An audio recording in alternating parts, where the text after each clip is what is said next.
Buenas noches, qué bueno que están aquí hoy para platicar de vacunas. A lo mejor, ya lo que estuve escuchando, ya platicaron de muchos temas que vamos a revisar, pero siempre es importante ver cuáles son las oportunidades que tenemos en la Cartilla Nacional de Vacunación. Durante nuestra educación o formación académica estamos muy familiarizados con la cartilla y muchas veces no sabemos cuáles son las oportunidades que tenemos para brindar un mejor esquema a los pacientes en la consulta privada. Esta es nuestra Cartilla Nacional de Vacunación, está actualmente así como la ven, y lo que tenemos, la siguiente, es en México seguimos aplicando BCG al nacer, que esto es una estrategia de salud pública, hepatitis B, que tuvo un cambio importante cuando se aplicó la vacuna al nacimiento, que es un dato muy significativo y un avance en la Cartilla Nacional. Tenemos una vacuna pentavalente que se aplica en un esquema de 4 dosis y tenemos un refuerzo de una vacuna DPT que está indicada a partir de los 4 años de edad. Tenemos vacuna antirrotavirus, que dependiendo de la formulación que se utilice es el esquema que se da, pero es de aplicación vía oral y también la reciben todos nuestros niños. Tenemos una vacuna neumocócica conjugada, que tenemos en México un esquema de 3 dosis. La vacuna antiinfluenza, que esta vacuna está indicada a partir de los 6 meses. En México se aplica de los 6 meses a los 5 años de edad, a partir de los 60 años en adelante al 100% de la población y entre los 5 años y los 60 a población de riesgo, toda la población que está ahí, pero seguramente iremos avanzando. Triple viral, que se sigue aplicando en un esquema de 2 dosis. Tenemos en los adolescentes una dosis de TD con un refuerzo cada 10 años.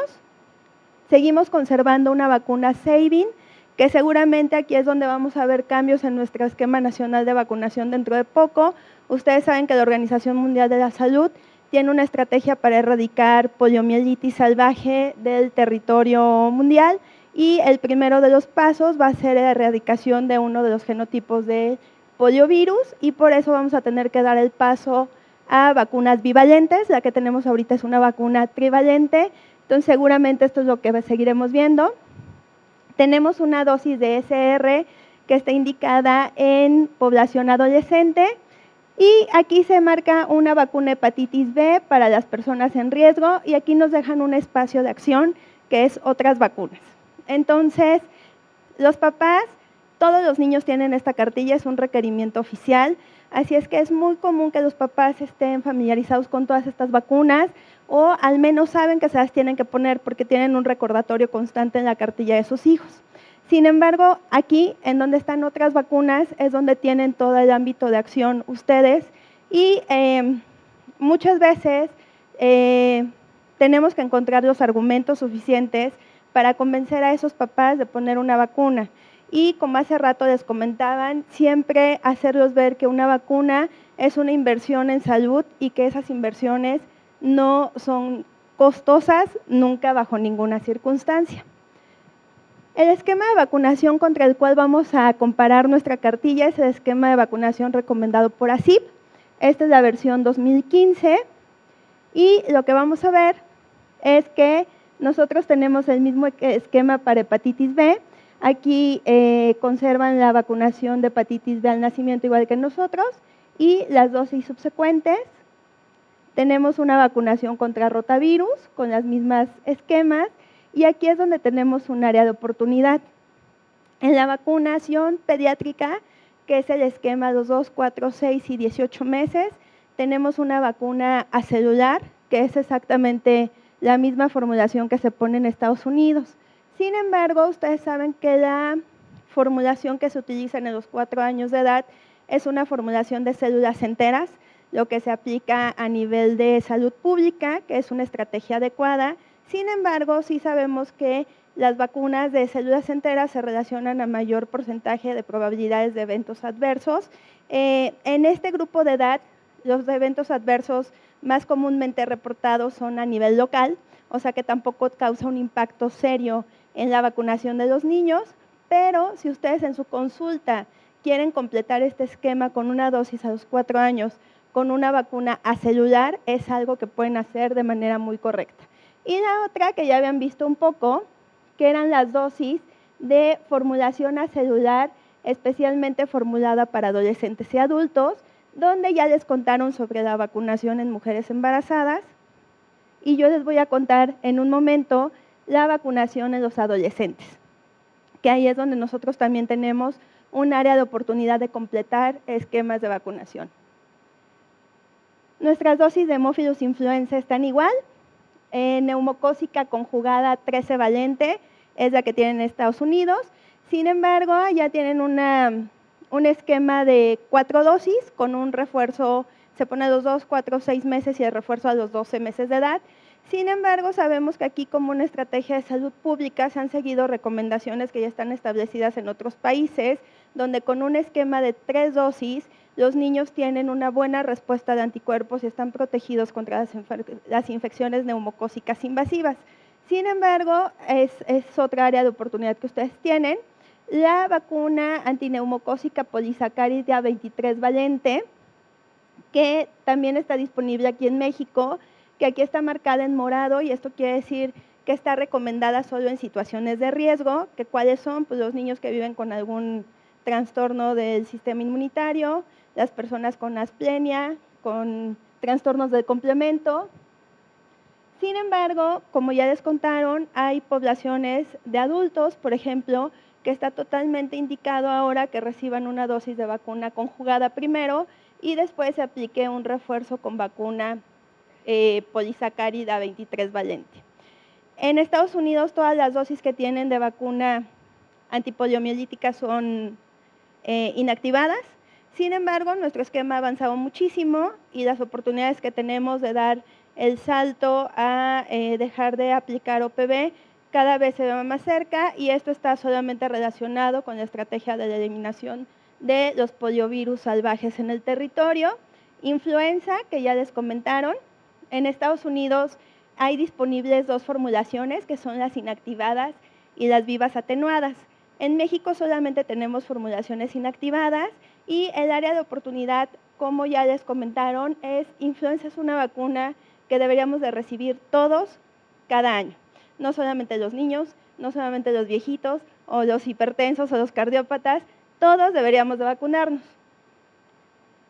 Vacuna triple viral, estamos iguales. Vacuna antivaricela, que ya vieron que no la tenemos considerada en nuestra cartilla nacional de vacunación. Hepatitis A, que si ustedes revisan los planes operativos de la Secretaría de Salud, viene marcado que hepatitis A está recomendada para poblaciones de riesgo y se considera población de riesgo a niños que asisten a guarderías o que son hijos de jornaleros, donde riegan con aguas tratadas, y el esquema actualmente recomendado para esas poblaciones es de una dosis. Entonces, aquí tenemos también un área de oportunidad, la vacuna contra virus de papiloma humano, que ya la revisaron ampliamente, y la vacuna antimeningocócica, que en Estados Unidos todos los niños reciben una dosis de vacuna entre los 11 y 12 años de edad y un refuerzo a los 16 años. Entonces, en donde voy a dedicar el mayor tiempo de lo que voy a platicar con ustedes es en estas vacunas que no están en nuestra cartilla, si valdría la pena aplicarlas y si debemos de recomendarlas a nuestros pacientes. Entonces, la vacunación de refuerzo contra tosferina, ¿por qué la debemos de hacer? Hay aspectos fundamentales en tosferina que nos obligan a completar esquemas de vacunación. Si ustedes ven a estas formulaciones, se les conoce como vacunas de refuerzo. ¿Qué quiere decir? Que nosotros no tenemos esquemas completos de vacunación contra tosferina si no recibimos los refuerzos necesarios. ¿Y cuántos son los refuerzos necesarios?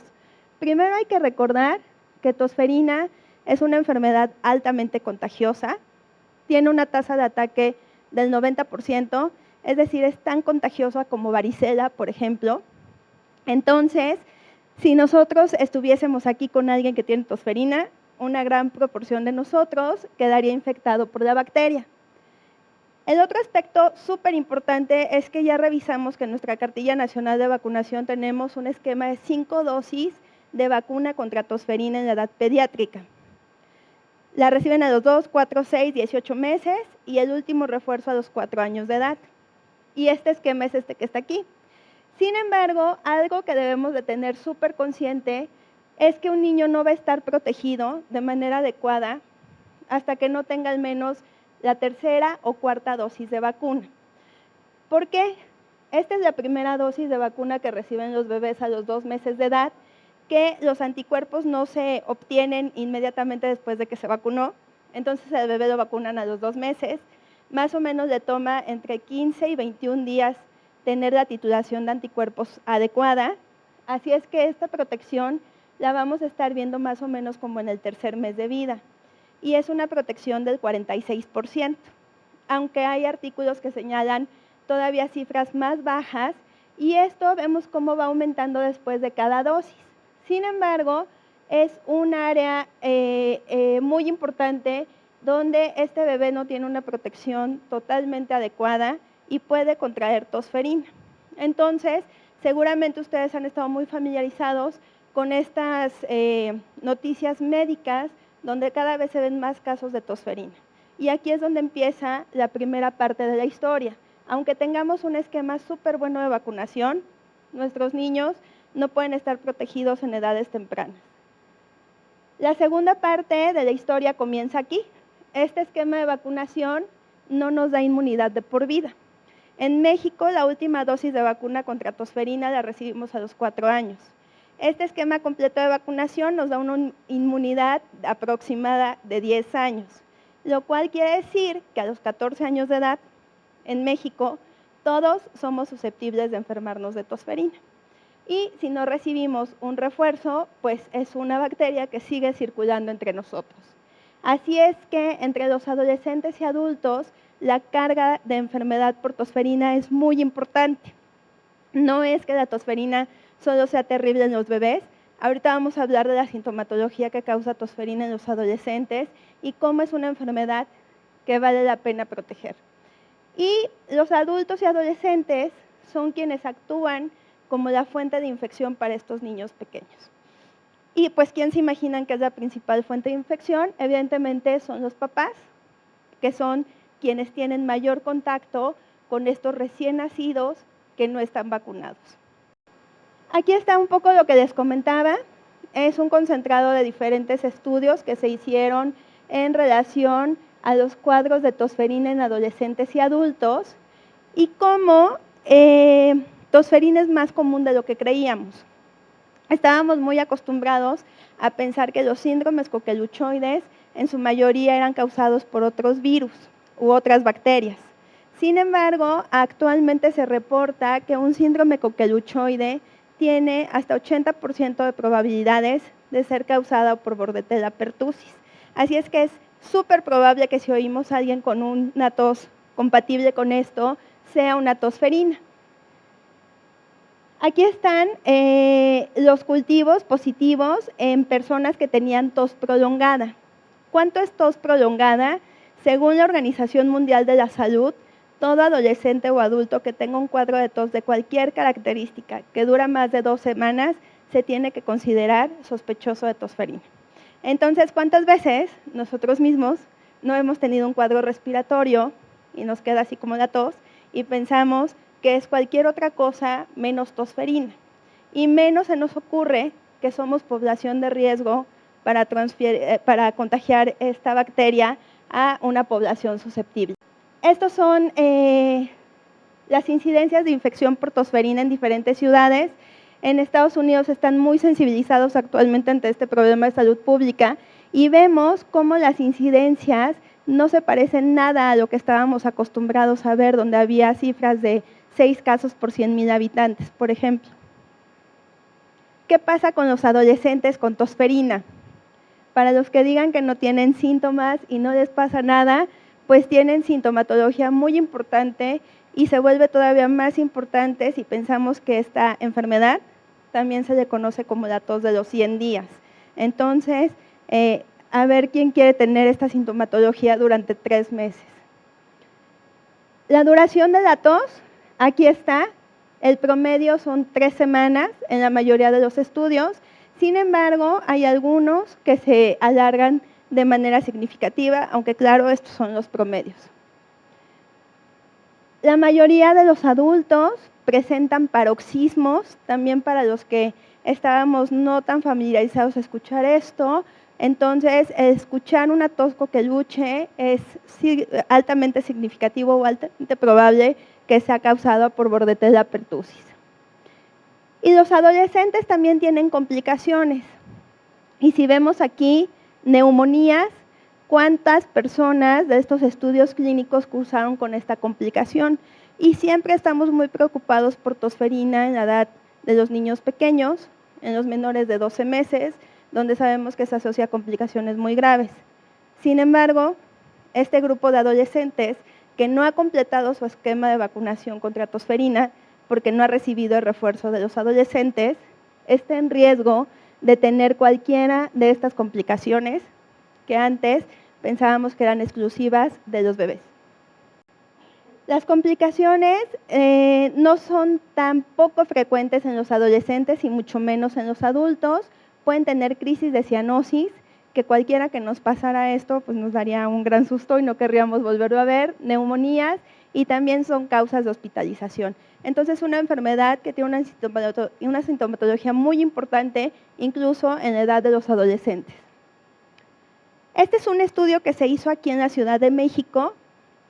Se hizo en escuelas secundarias y lo que hicieron fue tomar a los niños que ingresaban a primero de secundaria y les hicieron serologías para anticuerpos contra Bordetella pertussis. Los dividieron primero, segundo y tercero de secundaria y vieron quién estaba positivo, quién estaba negativo.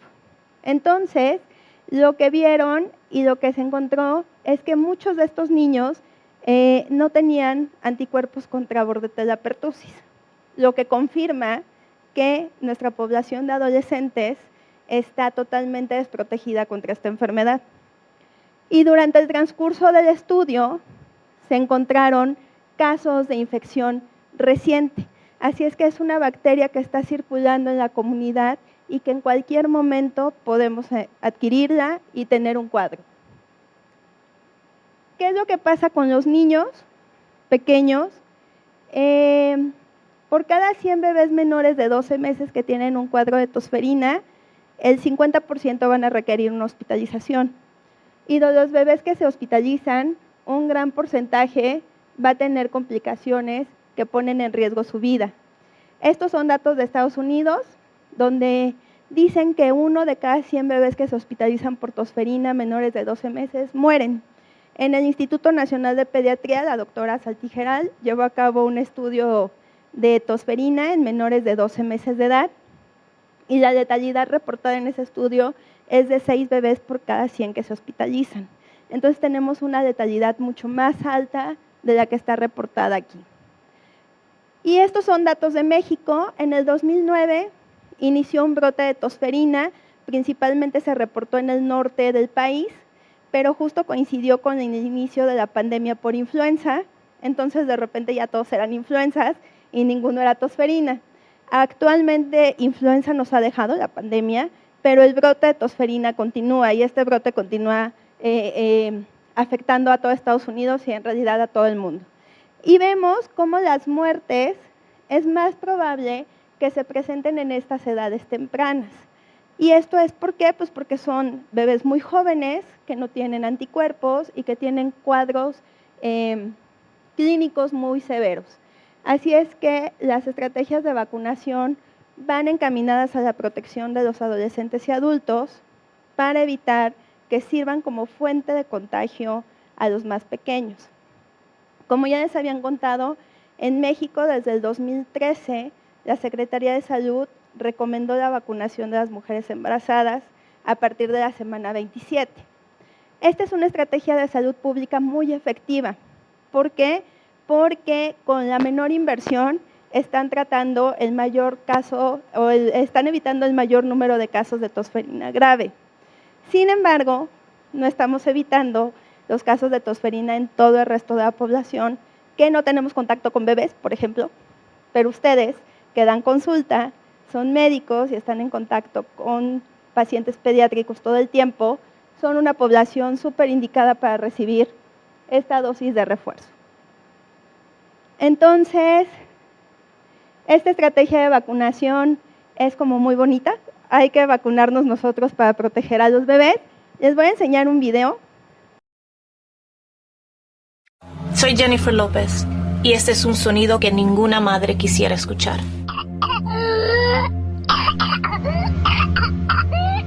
Es la pertusis, tosferina, y si es penoso escucharlo por 60 segundos, imagine oírlo una y otra vez, por 1 hora o 2. Imagine que no para durante el día y con poco descanso durante la noche, por semanas, incluso meses. Imagine que este sonido viene de su bebé. Más a menudo los padres son los transmisores de la pertusis, y esto es potencialmente fatal para los bebés. Incluso aunque estén vacunados, los bebés no están protegidos hasta después de la 3ª o 4ª dosis. Por eso haga lo que yo hice, protéjase, para proteger a su bebé. Pregunte a su médico sobre la vacuna contra la pertusis para adultos, porque ¿qué haría si contagiara a su bebé?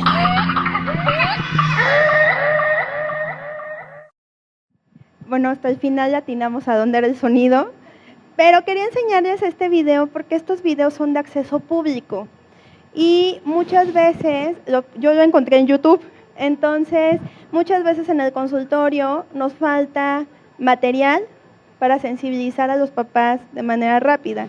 Entonces yo creo que cualquier papá que vea este video se queda pensando al menos en si debe de recibir esta vacuna contra tosferina. La siguiente vacuna que vamos a hablar es la vacuna antimeningocócica. ¿Y por qué quiero hablarles de ella? Pues porque la enfermedad por meningococo es una enfermedad devastadora que sabemos que puede llevar a la muerte a una persona en tan solo 24 horas. Es una enfermedad que tiene una sintomatología al inicio muy inespecífica, lo que la hace de difícil diagnóstico cuando está empezando. Todos hemos escuchado de estos casos donde el paciente empezó con sintomatología totalmente banal, parecido a un cuadro de influenza, y hasta que de repente aparecen las lesiones cutáneas o datos de meningitis.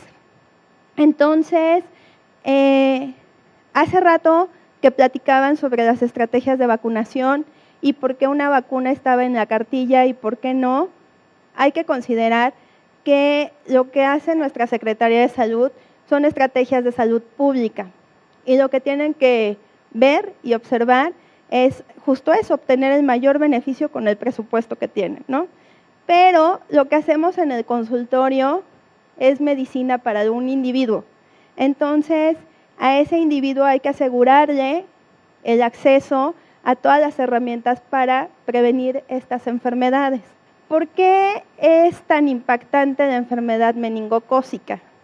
Se asocia a una letalidad muy alta, puede ser tan alta hasta como del 40%, pero no solo eso, sino que es una enfermedad que se asocia a secuelas muy significativas y las presentan 1 de cada 5 sobrevivientes. Entonces, es muy probable que si alguien llega a padecer esta enfermedad, pueda perder la vida o tener complicaciones que reduzcan la calidad de vida de manera significativa. Les voy a enseñar otro video. I never guessed in a million years it would happen to us. I'm Tyler Johnson, and that's my mom. He had a very high fever and, normal flu-like symptoms, but Tyler insisted that it was, worse than that, and he really needed to go to the hospital. I just remember feeling really sick. He developed the rash on both of his feet. If he had stayed home, he would have died. They knew something was terribly wrong at that point. He was put in a helicopter and flown to the bigger hospital. And even at that point, they didn't know that it was meningitis. I remember getting off the helicopter, into the building, down the elevator, and that was when I started blacking out. And that's when his heart stopped beating. And the doctors had to put him in a coma so his body could fight the disease. In the end, he lost several tips to his fingers, the mobility of his hand, and both of his feet. from the ankle down. It could have been much worse. The fact that I didn't get amputated above my knee or above my elbow, still have a kidney and don't have brain damage. It's incredible that Tyler's even alive, let alone able to walk and carry on a normal life. I like to do a lot of things. I snowboard, rock climb, gymnastics, and wrestling. Tyler is a very rambunctious child. It's definitely awesome to see him run. I want parents to know that meningitis is real. And Tyler is a reminder that every parent should get their children vaccinated to help protect them from this disease. I'm extremely lucky. I still have my son. Entonces, siempre cuando hablamos de epidemiología de la enfermedad meningocócica, México es como un hoyo negro, donde no sabemos qué pasa. Tenemos datos epidemiológicos muy buenos de Estados Unidos, algunos muy buenos de otros países de Sudamérica como Brasil, Argentina o Chile recientemente, y en México tenemos datos de una ciudad que nos hablan de Tijuana y con incidencias muy bajas reportadas en el resto del país. Hay varias consideraciones que debemos de tomar en cuenta. La primera es que la enfermedad meningocócica, como ustedes recuerdan, se presenta en dos cuadros clínicos, en meningococcemia y en meningitis. En nuestro Sistema Nacional de Vigilancia Epidemiológica, por ejemplo, solo reportamos las meningitis. No hay un espacio para reportar meningococcemias. Entonces ahí nos estamos perdiendo una parte del espectro clínico de la enfermedad o de los reportes que podríamos tener. En México, el reporte epidemiológico y la definición de caso todavía se basan en obtener cultivo bacteriano con presencia de Neisseria meningitidis, lo cual pues es complicado, es difícil, ya sabemos que ni siquiera todas las unidades médicas tendrían acceso a esto. Y la otra es que también recordamos que muchas veces cuando llegan los pacientes pues no tenemos los medios para hacer diagnósticos etiológicos de manera oportuna. A veces la urgencia es tratar al paciente y ya nunca supimos qué tuvo, ¿no? Entonces, todos esos puntos van aquí impactando en la incidencia que se reporta en México. Sin embargo, en México aparecen reportes internacionales con un brote en 1945, fue en San Luis Potosí, hubo muchísimos casos y esto a mí me parece muy importante porque seguramente alguno de ustedes alguna vez escuchó una teoría que hay que en México no hay meningococo porque tenemos una gran circulación de otras bacterias y que eso sirve como protección cruzada. Esto no es cierto, el meningococo es el meningococo, otras bacterias son otras bacterias y no hay nada en realidad que nos proteja de una manera particular en relación a otras poblaciones. Y vemos cómo esta historia de brotes ha avanzado. Si hay países de América Latina, por ejemplo Brasil, que ha sido impactada de manera muy significativa por estos brotes, pero vemos países que no figuraban y que tienen brotes muy recientes y que nos están enseñando lecciones muy importantes, como es Chile. Esto es lo que he reportado en México. Es un estudio clínico que se realizó en varios hospitales del territorio nacional, donde vemos otro punto que también siempre aprendimos, donde se decía que en México solamente circulaba el serogrupo C, y vemos que hay circulación de otros serogrupos, el C, W, Y y el B, causan enfermedad en el territorio nacional. ¿Y qué es lo que está pasando con esto y por qué esto es importante? Estos serogrupos, la incidencia o cómo dominan en la circulación varía de región en región, pero no solo eso, sino que también varía de temporada en temporada. Y eso es algo que aprendieron en Chile recientemente, donde ellos tradicionalmente tenían una circulación predominante por el serogrupo B.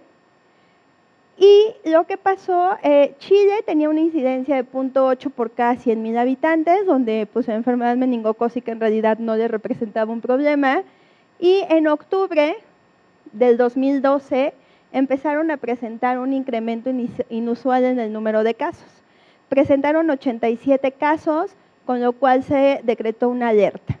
La mayoría de los casos fueron en pediatría y por estos 87 casos se decidió iniciar la vacunación como medida de emergencia para evitar la propagación del brote, y la indicación fue vacunar desde los 9 meses hasta los 4 años de edad al 100% de la población con una vacuna tetravalente. Esta fue la presentación clínica de los pacientes en Chile, donde el 71% correspondía a meningococcemias fulminantes.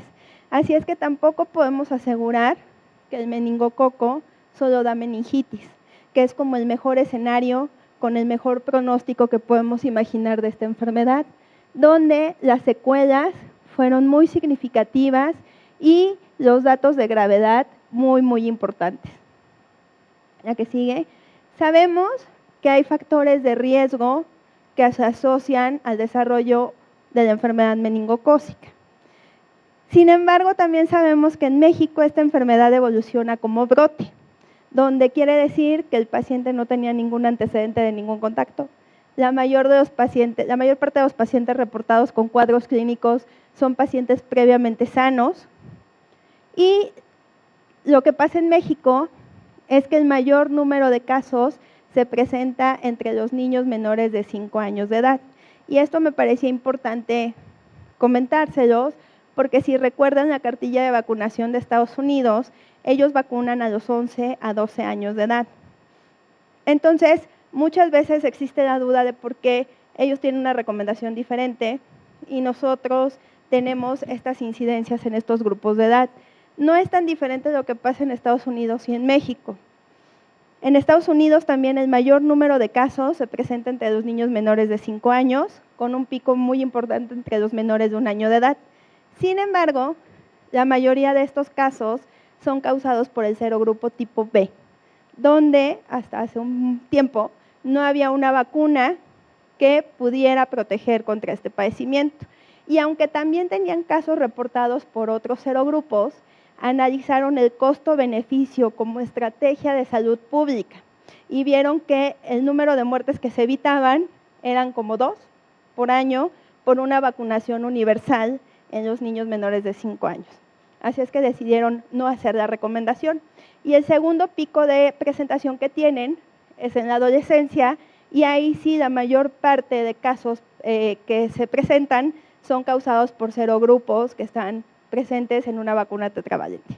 Es por eso que ellos vacunan en la adolescencia.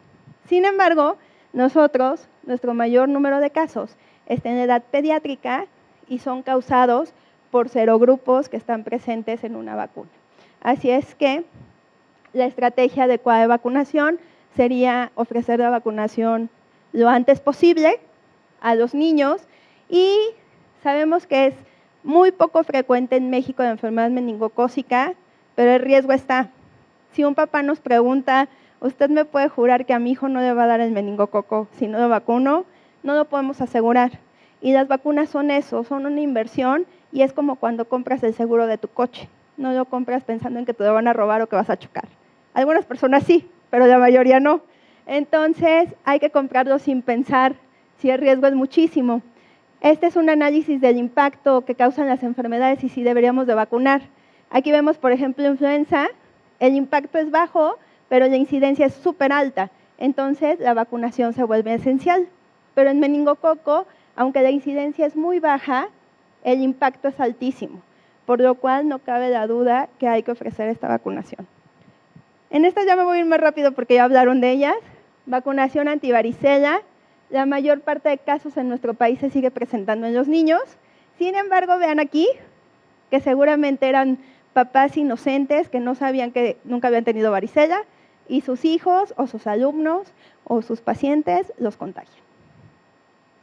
Y sí sabemos que conforme incrementa la edad, es peor tener un cuadro de varicela y las complicaciones son más frecuentes y el pronóstico es peor. Sin embargo, los niños sanos son los que más se hospitalizan por varicela y ahorita lo vamos a ver. Este es un estudio que se hizo aquí en el Hospital de Infectología de la Raza, donde se presentó en un póster en un congreso internacional. La que sigue. Y lo que encontraron son internamientos asociados a complicación por varicela. La edad media era de 62 meses, entonces son niños en los cuales todo el mundo dice, pues si le da varicela no importa, le va a dar un cuadro benigno, y estos niños tuvieron una complicación. Un porcentaje muy pequeño eran inmunocomprometidos, entonces la gran proporción de niños eran niños sanos, y hubo quienes tuvieron más de una complicación, lo que hace una enfermedad pues muy desgastante. Estos fueron los aislamientos que hubo en el periodo de estudio, donde seguimos viendo, la anterior, donde seguimos viendo que todavía hay piquitos como al inicio de la primavera, que es cuando se presentan más los casos de varicela. Ahorita es cuando los papás están yendo a los consultorios, que empieza a haber casos de varicela en el kinder o en primarias y no saben cómo actuar, ¿no? La que sigue. Y las complicaciones que presentaron estos niños, las más comunes, como está descrito, piel y tejidos blandos, donde se presentaron desde celulitis, pero hubo casos tan impactantes como fascitis necrosantes. También alteraciones neurológicas y pues como estamos acostumbrados a ver, varicela se puede asociar prácticamente a cualquier complicación que ustedes se puedan imaginar. Lesiones asociadas a sobreinfección bacteriana, que es la complicación más común, y que sabemos que el peor desenlace que pueden tener es un síndrome de choque tóxico con una mortalidad elevadísima. Así es que sí, para adquirir inmunidad una forma es enfermarnos de varicela, pero tampoco sabemos quién pueda tener complicaciones tan severas que puedan poner en riesgo su vida. Y no olvidar lo que ya les platicaban, evitar a todo costa la varicela en mujeres embarazadas, que puede tener desenlaces que impactan desde el nacimiento del bebé o con cuadros de varicelas neonatales. Así es que hay que asegurar que nuestras adolescentes tengan esquemas de vacunación completos. Sabemos también que hay cuadros de varicela subclínicos, sabemos que hay mamás que luego no se acuerdan si tuvieron varicela, entonces ante la duda hay que vacunar. La única evidencia de que alguien tuvo varicela es si yo la diagnostiqué o si yo lo vacuné. Si no, esa persona no está protegida contra varicela y hay que vacunarla. Y hepatitis A, la que sigue. En hepatitis A también sabemos que entre más grandes somos, la sintomatología es más grave y tenemos mayor probabilidad de tener complicaciones. Y en México tenemos un patrón de endemicidad intermedia. ¿Esto qué quiere decir? Hace rato la doctora Macías se los comentaba. Antes, hace muchos años, estábamos acostumbrados a ver estas tasas de infección con hepatitis A edades muy tempranas. Sin embargo, la mejora en nuestras condiciones de vida nos ha llevado a un cambio de la epidemiología, donde empezamos a tener que tenemos susceptibles en edades mayores. Y esto impacta en el riesgo de complicaciones y letalidad asociados a la enfermedad. Y tenemos una recomendación donde la OMS dice que siempre vale la pena vacunar contra hepatitis A. Estos son los datos que se encuentran en México, donde sabemos que también tienen un subregistro significativo. Sin embargo, tenemos hospitalizaciones reportadas en las estadísticas nacionales, tenemos muertes reportadas por hepatitis A y 40% de los casos de falla hepática aguda en niños son causadas por infección por virus de hepatitis A. Entonces, ya nos tenemos que quitar la idea que hay enfermedades benignas y que vale la pena padecer. Eso lo hacíamos cuando no había una estrategia de vacunación, cuando no había una oportunidad de prevención. Ahorita la tenemos y hay que usarla. Esta es la distribución de casos por grupo de edad, donde vemos que la mayor parte se presentan en edad escolar, pero tenemos un punto muy significativo entre los adolescentes y adultos. Y aquí está lo que les comentaban. Estos son un concentrado de unos estudios de seroprevalencia, donde vemos cómo en 1973, un estudio hecho por el doctor Kumate, a los 10 años de edad, el 84% de la población tenía anticuerpos contra virus de hepatitis A. ¿Qué quería decir? Que todos se infectaban en edades tempranas, que seguramente la mayoría cursaba con cuadros subclínicos o asintomáticos y sin riesgo de complicaciones. Pero esto ha cambiado. En el 2006, este mismo porcentaje de infectados se alcanza hasta los 20 años de edad. Pero en todos los estudios clínicos, en la edad de adultos, más del 95% de los mexicanos tenemos anticuerpos contra hepatitis A. Eso quiere decir que es una enfermedad que todos nos seguimos infectando, que tenemos un riesgo muy alto de padecerla en edades mayores y tener alguna complicación. La vacuna es muy efectiva y esto se los quise enseñar porque es una vacuna que se usa muy bien para el control de brotes, porque da una respuesta inmunitaria muy rápida. Así es que se puede usar sin ningún problema. La que sigue. Y esa era toda la información que les traía. Y para conclusiones, solamente les quiero dejar que nuestro esquema nacional de vacunación de verdad es muy bueno. Tenemos vacunas que son muy seguras, efectivas y con esquemas muy completos.